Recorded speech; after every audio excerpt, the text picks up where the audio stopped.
నా వడ్లు కొనకపోతే నాకు ఆత్మహత్య దిక్కు. ములుగు జిల్లా తాడవై మండలం కాడపూర్ గ్రామానికి చెందిన రైతు రామిళ్ల లాలయ్య తన 7 ఎకరాల పొలంలో వరి సాగు చేశాడు. పంట కోసి నెల రోజులు అవుతున్నా కొనుగోలు కేంద్రానికి తీసుకెళ్లి సోమత లేక పొలంలోనే వడ్లు హారబోసుకున్న రైతు లాలయ్య అకాల వర్షానికి తడిసి మొలకొచ్చిన ధాన్యం కాకుండా మిగతా ధాన్యాన్ని కొనుగోలు చేయమని వేడుకున్నప్పటికీ అధికారులు పట్టించుకోవడం లేదని ఆవేదన వ్యక్తం చేస్తున్న రైతు ఇప్పటికైనా తన వడ్లను కొనుగోలు చేయాలని, లేకపోతే తనకు చావే దిక్కని ఆందోళన చెందుతున్న రైతు లాలయ్య.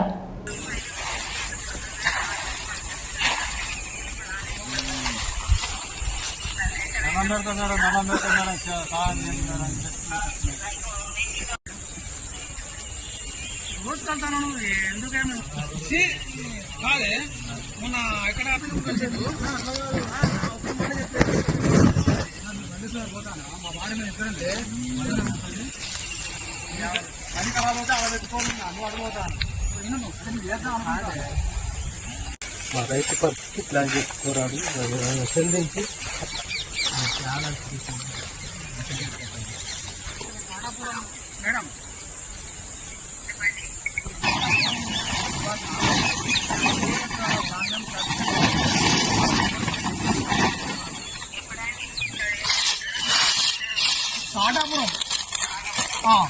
బాలయ్య 7 ఎకరాల ఈ 7 ఎకరాల వడ్లు ఈ రకంగా నేను నష్టపోయిన అకాల వర్షాలతో నేను 7 ఎకరాల వడ్లు ఇలా నష్టపోయి నేను ఆత్మహత్య చేసుకునే పరిస్థితిగా ఉన్నది. ఏది ఏమున్నా కానీ ప్రభుత్వమే దీనికి బాధ్యత వహించాలి. ఈ ప్రభుత్వం ఇంత నిర్లక్ష్య ప్రభుత్వం, అధికారులు కూడా ఎవరు కూడా ఈ రైతులు పట్టించుకుని నాదులు లేడు ఈ రోజులల్లా. ఎందుకంటే ఎందుకు బతకాలి, ఏం చేయాలి, రైతు బంధు లేదు, రైతు బీమా లేదు ఈ రోజులల్లా. ఎందుకు ఈ ప్రభుత్వం చెత్తగుడి ప్రభుత్వం, ఈ మాటలగాడి ప్రభుత్వం కానీ ఇది చేతలగాడి ప్రభుత్వం కాదు.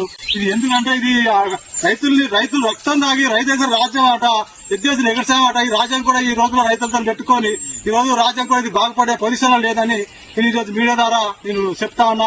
ఎట్లా చేసాను వడ్లు ఇలా ఎవరైనా కొనుక్కుంటే ఆత్మహత్య చేసుకుంటా. దీనికి కాంగ్రెస్ పార్టీ దీనికి బాధ్యత వహించాలని కూడా నేను ఇలా చెప్తా ఉన్నా. ఏప్రిల్ 1వ తారీఖు పోసిన ఏప్రిల్ అయిపోయింది. ఇలా 2వ నెల కూడా ఇది వచ్చే ఉన్నది. అకాల వర్షాల వల్ల ఈ వడ్లు మొత్తం నానిపోయి ఈ రోజు నేను ఆత్మహత్య చేసుకునే పరిస్థితి ఉన్నది. ఏ అధికారులైనా ఎవరైనా వచ్చి దయచేసి ఈ వడ్లని కొనుగోలు చేసి ఇవాళ రైతుకు ఇంత అన్నం పెట్టే పొజిషన్ చేయాలి. ఈ రైతు ఇవాళ రాజ్యాన్ని చెప్తాడు. ఆ రైతు మీదనే ఇలా ఈ ప్రభుత్వాలు కూడా కక్షపూర్వంగా బట్టి ఇవాళ కక్ష కట్టి ఇవాళ రైతుని ఈ రకంగా ఇబ్బందులు పెడతారు. కాబట్టి ఏది ఏమైనా కానీ పక్క మాత్రం ఈ వడ్లని కొనాలి.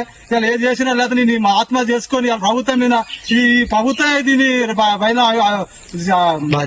బాధ్యత వహించాలని కూడా నేను తెలియజేస్తున్నా.